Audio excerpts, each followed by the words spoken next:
So good morning class, how are you all? I hope you are doing absolutely fine. So class, last topic में हम लोग ने क्या पढ़ा था? लास्ट टॉपिक में हम लोग ने जो जितनी भी चीज ड्राइव की थी, आई थिंक क्लियर हुआ होगा आपको। हमने रिफ्लेक्टिव इंडेक्स के बारे में लास्ट टॉपिक में पढ़ा था। दिस टाइम हम लोग क्या पढ़ेंगे?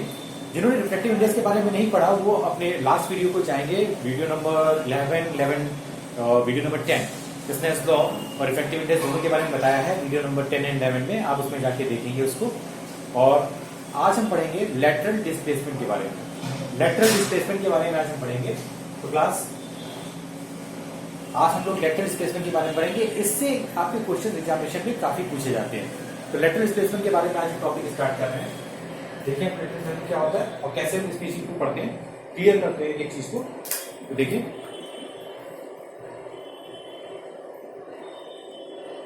लेटरल डिस्प्लेसमेंट, लेटरल डिस्प्लेसमेंट क्या होता है समझने की कोशिश करें। पहले लेटरल डिस्प्लेसमेंट क्या होता है समझने की कोशिश करें। इसको समझाने से पहले आपको हमेशा रिफ्रैक्शन को समझना होगा। रिफ्रैक्शन आपको मैं पढ़ा चुका हूं। रिफ्रैक्शन आपके लास्ट टॉपिक पे हमने एक्सप्लेन किया हुआ है। आप पिछली वीडियो में जाके जाइए, उसको देखिए तो आपको क्लियर हो जाएगा। कुछ पॉइंट्स मैं आपको बता दे रहा हूँ कि रिफ्रैक्शन में होता क्या है।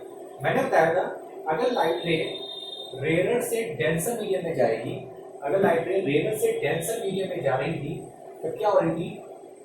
Bends towards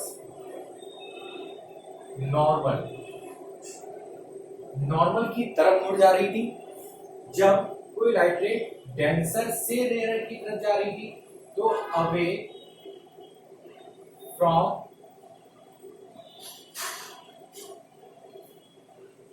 normal, away from normal से दूर हो जा रही थी। ये चीजें हमको मालूम होनी चाहिए। रेयर से डेंसर जाएगी तो बेंड टुवर्ड्स नॉर्मल, डेंसर से रेयर जाएगी अवे फ्रॉम नॉर्मल। इन दोनों पॉइंट को यूज करके लेटरल डिस्प्लेसमेंट को हम समझने की कोशिश करते हैं। सबसे पहले लेटरल डिस्प्लेसमेंट होता क्या है इसको समझिए। लेटरल डिस्प्लेसमेंट होता क्या है इस चीजों को समझने की कोशिश करें। देखिए लेटरल डिस्प्लेसमेंट क्या होता है। तो लेटरल डिस्प्लेसमेंट समझने से पहले आप देखिए, आपने देखा होगा कभी भी हम स्विमिंग पूल में जाते हैं तो स्विमिंग पूल में जब हम जाते हैं तो ऊपर से जब देखते हैं तो क्या लगता है कि वो उसकी डेप्थ बहुत कम लगती है। उसकी डेप्थ क्या लगती है? बहुत ही कम लगती है। पर जैसे हम उसमें स्विमिंग पूल के अंदर उतरते हैं तो उसकी डेप्थ क्या होती है? बहुत ही ज्यादा होती है। बट एक्चुअल डेप्थ हमें नजर ही नहीं आती। हमें क्या दिखती है? काल्पनिक मीन्स एपरेंट डेप्थ दिखती है। दिखता कुछ है और होता वहां पे कुछ और है। इन द सेम वे जब आपने देखा होगा ग्लास स्लैब, देखा होगा आपने ग्लास स्लैब को अगर आपने पेपर के ऊपर रख दीजिए और आपने देखिए उसमें तो पेपर आपको क्या दिख रहा होगा? थोड़ा सा ऊपर दिख रहा होगा। बट एक्चुअल क्या होता है? पेपर वहां पे नहीं होता। पेपर क्या होता है? थोड़ा सा नीचे होता है। तो ये डिफरेंस क्यों आ रहा है? ये एक्चुअल और एपरेंट का डिफरेंस क्यों आ रहा है? तो इसी को जानने के लिए हमें पढ़ना पड़ेगा लेटरल डिस्प्लेसमेंट। इसी को जानने के लिए हमें क्या पढ़ना पड़ेगा? लेटरल डिस्प्लेसमेंट हमें पढ़ना पड़ेगा। तो लेटरल डिस्प्लेसमेंट में सबसे पहले आपको ये मालूम होना चाहिए अगर लाइट रे रेयर से डेंसर मीडियम में जाएगी तो नॉर्मल की तरफ मुड़ जाएगी और अगर डेंसर से रेयर की तरफ जाएगी तो अवे फ्रॉम नॉर्मल हो जाएगी। इस पॉइंट को हम यहाँ पे यूज करते हैं। समझने की कोशिश करें। हमने क्या लिया? एक हमने ग्लास लिया। ये क्या ले लिया हमने? Glass slab, glass slab area. ठीक है, ग्लास स्लैब एरिया और ग्लास स्लैब पे आपने एक लाइट रे को इंसिडेंट कराया। लाइट रे को क्या गया? इंसिडेंट कराया। तो ये इंसिडेंट कराया तो क्या हो गई? इंसिडेंट रे हो गई। लाइट रे को इंसिडेंट कराया तो इंसिडेंट रे हो गई। कहां से इंसिडेंट कराया? एयर से कराया। एयर से किस में कराया? ग्लास में कराया। तो एयर क्या हो गया? रेयर मीडियम हो गया। ग्लास क्या हो गया? Denser medium. क्लियर है ना? ठीक है। अब इस सरफेस को क्या करता था? ये सरफेस पे रिफ्लेक्शन होगा क्योंकि सरफेस क्या कर रहा है? डिवाइड कर रहा है। रेयर को डेंसर से क्या कर रहा है? सेपरेट कर रहा है। तो यहाँ पे हम क्या बना लेंगे? नॉर्मल ड्रॉ कर देंगे। क्या बनाया, नॉर्मल बनाया। नॉर्मल क्या होती है, परपेंडिकुलर है, परपेंडिकुलर टू द सरफेस, उसे हम क्या कहते हैं, नॉर्मल। और अब जानते हैं ये क्या हो गई आपकी, नॉर्मल हो गई। ये कौन से रे हो गई, नॉर्मल रे हो गई। क्लियर है। नॉर्मल रे और इंसिडेंट रे के बीच का एंगल जो बनता है उसे क्या कहते थे, एंगल ऑफ इंसिडेंस। क्या कहते थे, एंगल ऑफ इंसिडेंस। क्लियर। जब कोई लाइट रे रेयर से डेंसर मीडियम में जाएगी तो क्या होगी, नॉर्मल की तरफ मुड़ जाएगी। समझिएगा, कोशिश करिएगा, नॉर्मल की तरफ मुड़ जाएगी। रे जा रही थी ऐसे, समझने की कोशिश करें इसको, फिर से देखिए, इसको अच्छा से ड्रॉ करते हैं।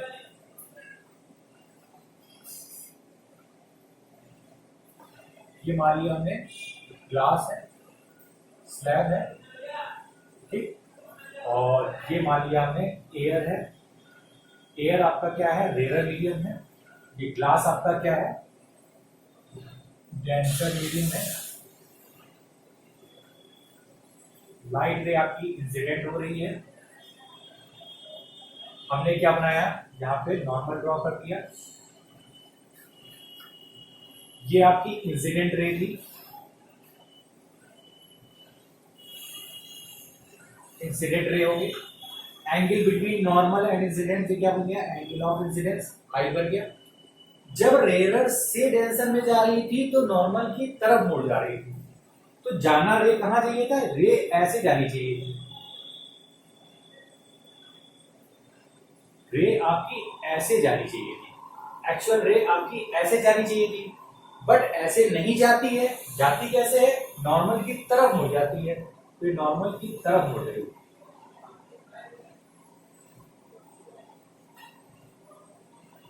ये नॉर्मल की तरफ मुड़ गई, और ये एंगल क्या कहते थे हम लोग, आर। ये कौन सी होती थी, रिफ्रैक्टेड रे। समझ में आया, इतना क्लियर है। रे जानी ये चाहिए थी, बट मुड़ जाती है इधर, क्योंकि रेयर से डेंसर में डिफ्रैक्शन क्या होता है, नॉर्मल की तरफ मुड़ जाती है रे। इतनी चीज क्लियर हुई। अच्छा, ये क्लियर हो। नाउ जो एंगल आई लिखा है इसे कहेंगे angle between normal ray and incident ray. ये हो गया angle of incidence. Angle of refraction क्या हो गया, angle between normal ray and refracted रे।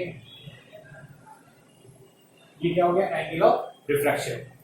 तो इसे कहते हैं आप एंगल ऑफ इंसिडेंस। इसे क्या कहते हैं आप, एंगल ऑफ रिफ्रैक्शन। ये एंगल ऑफ इंसिडेंस हो गया, ये एंगल ऑफ रिफ्रैक्शन हो गया। इतनी चीज क्लियर। यहां पे फिट कर रहा है, यहां पे एयर था तो यहां पे भी तो एयर है, तो ये भी तो रेयर मीडियम है। अब अगर यहां से भी हम देखें, यहां से भी अगर हम देखें, ये डेंसर से रेयर जा रही है। ये कहां से जा रही है, डेंसर से रेयर जा रही है। तो यहां पे हमने क्या किया, नॉर्मल को ड्रॉ किया। यहां पे हमने नॉर्मल को ड्रॉ किया। अब जब डेंसर से रेयर जा रही है तो क्या हुई, अवे फ्रॉम नॉर्मल, नॉर्मल से दूर चली जाएगी। तो ये नॉर्मल से भी क्या चली जाती है, दूर चली जाती है। ठीक, तो ये एंगल आई, ये एंगल आ, और ये जब विड्थ बाहर जाती है इसे हम कहते हैं एंगल ऑफ इमर्जेंस। क्या कहते हैं, एंगल ऑफ इमर्जेंस।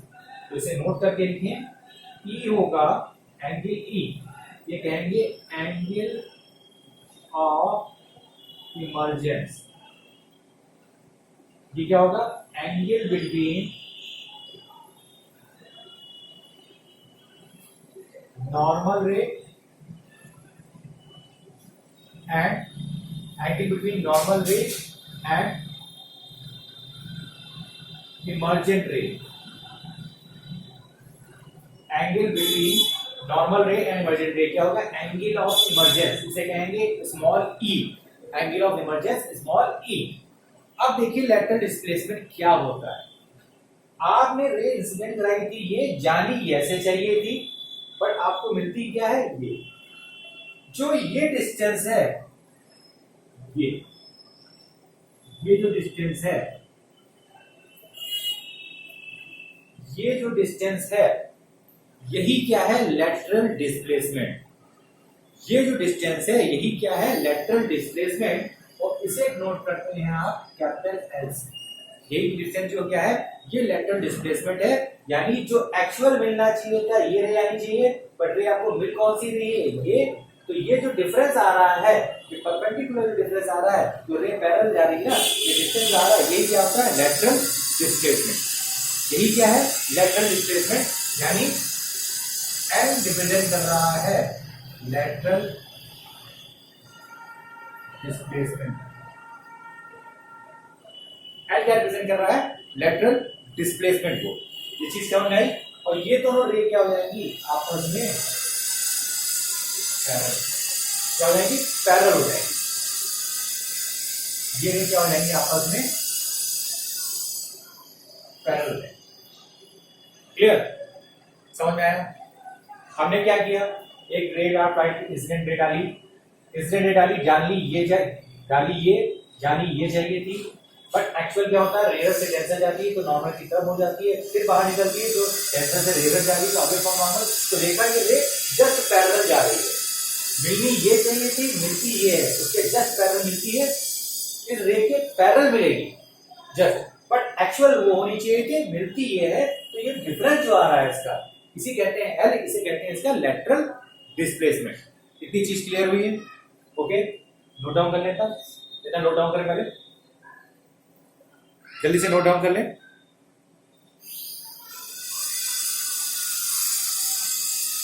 अब इसमें एक पॉइंट नोट डाउन करके लिखें, एक पॉइंट नोट डाउन करके लिखें, इतना नोट कर लिया। अब एक पॉइंट नोट डाउन करके लिखें, इसको इरेज कर दें, ओके, इसको इरेज कर देते हैं। अब नोट करके कुछ पॉइंट लिखें, नोट करके पॉइंट लिखें, लिखें नोट, बहुत इंपॉर्टेंट है, इस नोट को हमेशा ध्यान रखेंगे, बहुत इंपॉर्टेंट है। इस नोट को नोट करके लिखें, इमर्जेंट रे पैरेलल टू, देखिए emergent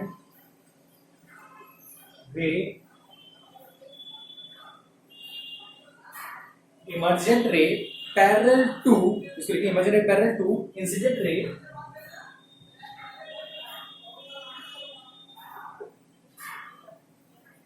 emergent ray parallel to incident ray, emergent ray parallel to incident ray, this phenomena is known as, this phenomena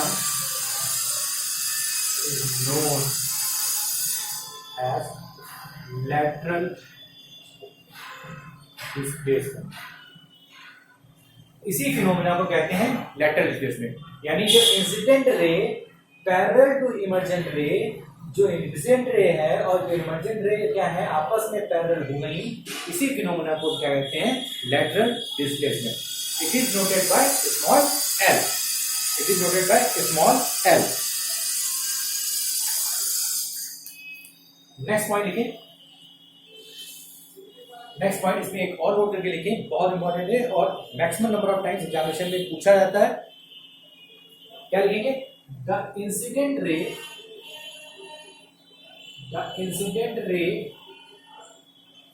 produce, the incident ray produce forward,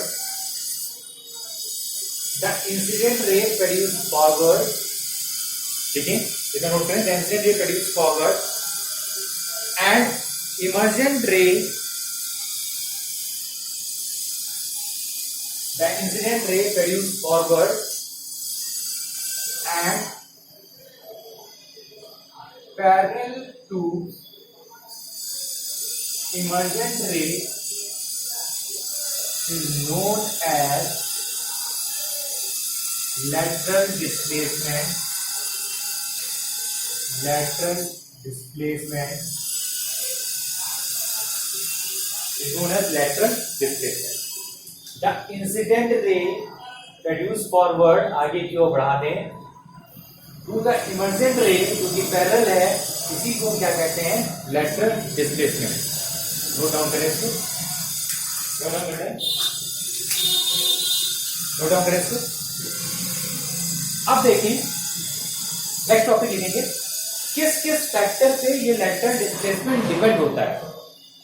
factors on which lateral displacement depend, किस किस factor पे lateral displacement depend होता है, इसके बारे में हम पढ़ते हैं। देखिए नोट डाउन कर लिया, ओके। लिखिए नेक्स्ट टॉपिक, लिखिए फैक्टर अफेक्टिंग या factor on which lateral displacement depend, factors on which lateral displacement depend, factors on which lateral displacement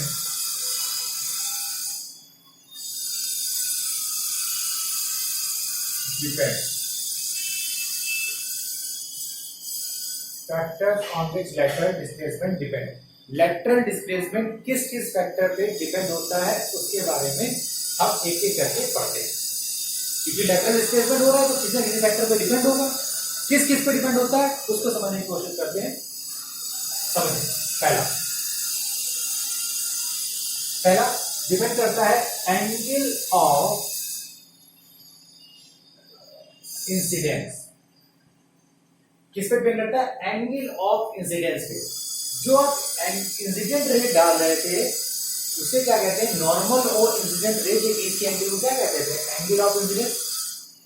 तो factor affecting lateral displacement depend कर रहा है एंगल ऑफ इंसिडेंस पे, किस एंगल पे आप लाइट को डाल रहे हो, यानी एंगल ऑफ इंसिडेंस, किस एंगल पे लाइट को आप डाल रहे हो उस पे डिपेंड करता है। जितना ज्यादा एंगल ऑफ इंसिडेंट, जितना ज्यादा एंगल ऑफ इंसिडेंट उतना ज्यादा lateral displacement, angle of incident जितना ज्यादा उतना ज्यादा लेटरल डिस्प्लेसमेंट, जितना ज्यादा एंगल होगा उतना ज्यादा लेटरल डिस्प्लेसमेंट होगा, जितना कम एंगल होगा उतना लेटरल डिस्प्लेसमेंट कम होगा। तो एंगल ऑफ इंसिडेंट ज्यादा तो लेटरल डिस्प्लेसमेंट क्या होगा, उतना ही ज्यादा होगा। ये तो हो गया पहली कंडीशन, एंगल ऑफ इंसिडेंट ज्यादा तो लेटरल डिस्प्लेसमेंट ज्यादा। सेकंड होता है रिफ्रैक्टिव इंडेक्स, किस पे डिपेंड करता है, रिफ्रैक्टिव इंडेक्स यू पे, रिफ्रैक्टिव इंडेक्स यू पे। अब रिफ्रैक्टिव इंडेक्स यू क्या होता है, कैसे डिपेंड करता है इस पे, रिफ्रैक्टिव इंडेक्स पे डिपेंड करता है, जितना ज्यादा रिफ्रैक्टिव इंडेक्स उतना ज्यादा लेटरल डिस्प्लेसमेंट। रिफ्रैक्टिव इंडेक्स ज्यादा, रिफ्रैक्टिव इंडेक्स मीडियम जितना डेंसर उतना ज्यादा लेटरल डिस्प्लेसमेंट, मीडियम जितना ज्यादा रेयर उतना कम लेटरल डिस्प्लेसमेंट।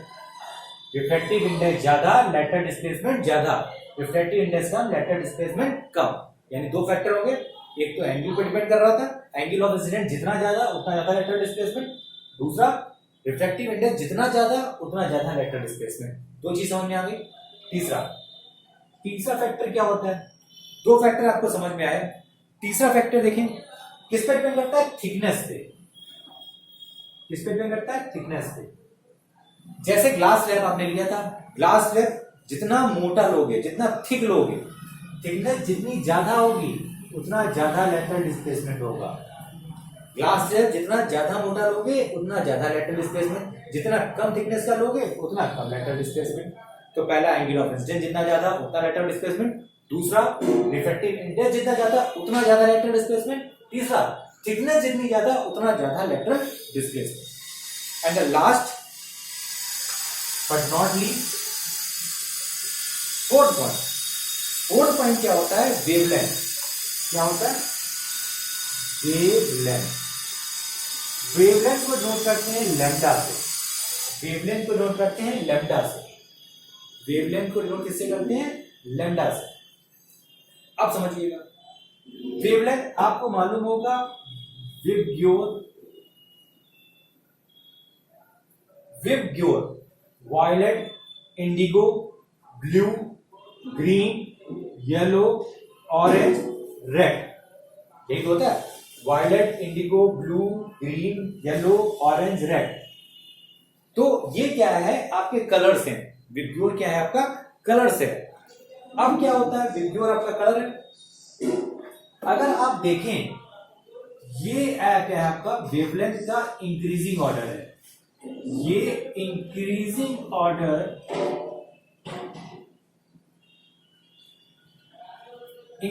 ऑर्डर है वेवलेंथ का। वेवलेंथ का इंक्रीजिंग ऑर्डर है। तो सबसे मिनिमम वेवलेंथ किसकी हुई, वायलेट की। मिनिमम वेवलेंथ किसकी हुई, वायलेट की मिनिमम वेवलेंथ हुई। यानी समझने की कोशिश करें, जैसे लिखा हो विब्ग्योर, ये आपका था लैम्डा वेवलेंथ। ये क्या कर रहा है, इंक्रीज कर रहा है। क्या कर रहा है, इंक्रीज कर रहा है। तो किसकी होगी, सबसे कम होगी मिनिमम वायलेट कलर, और मैक्सिमम किसकी होगी, red colour. Maximum red colour की होगी, मिनिमम किसकी होगी, वायलेट कलर की। तो वेवलेंथ का इंक्रीजिंग ऑर्डर ये है। अब वेवलेंथ देखिए कलर पे भी डिपेंड होता है कि किस कलर की लाइट आप डाल रहे हो, किस कलर की लाइट आप डाल रहे हो, इंसिडेंट कर रहे हो, इस पे भी डिपेंड करता है। इसका मतलब क्या हुआ, जितनी कम वेवलेंथ जितनी कम होगी, उतना लेटरल डिस्प्लेसमेंट ज्यादा होगा। जितनी वेवलेंथ कम होगी, उतना लेटरल डिस्प्लेसमेंट ज्यादा होगा। अब वेवलेंथ सबसे कम किसकी है, वायलेट कलर की। तो लेटरल डिस्प्लेसमेंट किसका सबसे ज्यादा होगा, वायलेट कलर का। रेड की वेवलेंथ कितनी होती है, मैक्सिमम होती है। तो इसका मैक्सिमम है, तो लेटरल डिस्प्लेसमेंट क्या हो जाएगा, इसका सबसे कम हो जाएगा। ये फैक्टर हैं जो डिपेंड करते हैं इस पे, लेटरल डिस्प्लेसमेंट को अफेक्ट करते हैं। एंगल ऑफ इंसिडेंस पे डिपेंड करता है। जितना ज्यादा एंगल ऑफ इंसिडेंस उतना ज्यादा लेटरल डिस्प्लेसमेंट, जितना ज्यादा रिफ्रैक्टिव इंडेक्स उतना ज्यादा लेटरल डिस्प्लेसमेंट, थिकनेस ज्यादा होगी लेटरल डिस्प्लेसमेंट ज्यादा होगा। वेवलेंथ जितनी कम होगी उतना लेटरल डिस्प्लेसमेंट ज्यादा होगा। विब्ग्योर में सबसे मिनिमम वेवलेंथ किसकी होती है, वायलेट की। रेड की क्या होती है, सबसे ज्यादा होती है। तो ये इंक्रीजिंग ऑर्डर ऑफ ये हो गया। क्लियर हो गया। तो ये कुछ पॉइंट्स थे आपके जो आपके लेटरल डिस्प्लेसमेंट पे डिपेंड होते हैं। तो आज का टॉपिक यहीं पे समाप्त होता है। तो आज की टॉपिक बहुत इंपॉर्टेंट था एग्जामिनेशन पॉइंट ऑफ व्यू से। इस पे बहुत से क्वेश्चन आपके एग्जामिनेशन में मिलते हैं। तो आप क्या करेंगे, इसको प्रॉपर तरीके से नोट डाउन करेंगे, प्रॉपर तरीके से रिवाइज करेंगे, और बोर्ड पॉइंट ऑफ व्यू से ये टॉपिक बहुत इंपॉर्टेंट है। तो thank you, have a nice day. तो हम लोग फिर मिलेंगे नेक्स्ट वीडियो में। Thank you very much, thank you class.